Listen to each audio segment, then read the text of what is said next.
دیکھیے میں صاف عرض کر دوں، علماء حق میں یہ مانتا ہوں کہ دنیا کبھی خالی نہیں ہوگی ان سے.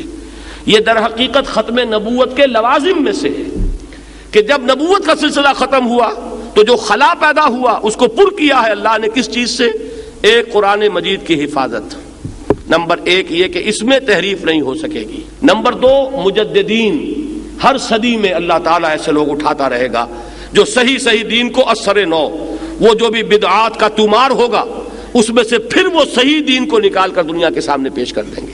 نمبر تین، لا تزال من امتی طائفۃ قائمین علی الحق. تیسری چیز یہ کہ میری امت میں ہمیشہ ایک گروہ ضرور حق پر قائم رہے گا. کوئی نہ کوئی گروہ چھوٹا ہو بڑا ہو، لیکن ایسا نہیں ہوگا کہ دنیا اہل حق سے خالی ہو جائے. یہ بھی ختم نبوت کے اس خلا کو پر کیا گیا ہے کہ جو کام پہلے ایک نبی کی دعوت اگر ختم ہوئی دوسرا نبی آ گیا، اس کی بات لوگ بھول گئے، اس سے اگلا آ گیا. اب چونکہ وہ سلسلہ ختم ہو چکا ہے محمد الرسول اللہ پر، تو جو خلا پیدا ہوا اس خلا کو یہ تین ضمانتیں ہیں جو دی گئی ہیں، اسی میں ہے علماء حق کا معاملہ. تو علماء حق تو در حقیقت ہماری سب سے بڑی متاع ہے، ہماری سب سے بڑی قیمتی شے ہیں. ان کی طرف رجوع، ان سے استفادہ اگر نہیں کریں گے تو دین ہمیں حقیقت کے اعتبار سے حاصل نہیں ہو سکے گا. لیکن ساتھ ہی یہ جان لیجئے کہ ان علماء حق کے ساتھ ساتھ علماء سو بھی ہیں کہ نہیں، اکثریت ان کی ہے کہ نہیں.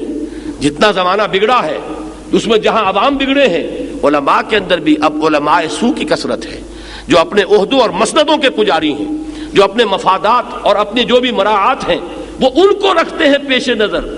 یہ نہیں کہ بات حق کیا ہے اور صحیح کیا ہے اور غلط کیا ہے، بلکہ یہ کہ کس چیز کی زد ہمارے چیز پر پڑ رہی ہے، کسی چیز کا کوئی نقصان ہمارے مقام اور مرتبے اور ہماری مسندوں کے اوپر تو نہیں کوئی آنچ آ رہی.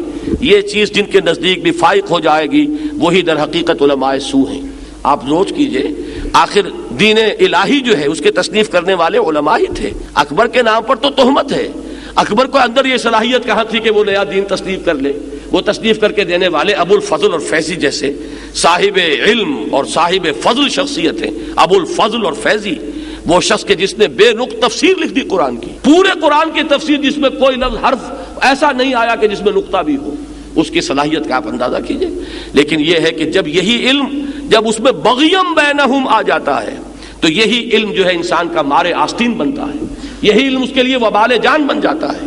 علم را بر دل زنی یارے بود، علم را بر تن زنی مارے بود. اس علم کو اگر تم اپنے دل کے اوپر لگاؤ گے تو یہ تمہارا ساتھی ہے، مددگار ہے، یار ہے. اور یہی تن کے اوپر لگاؤ گے، تن پروری کا ذریعہ بناؤ گے تو یہی علم جو ہے یہ سانپ بن کر تمہیں ڈسے گا.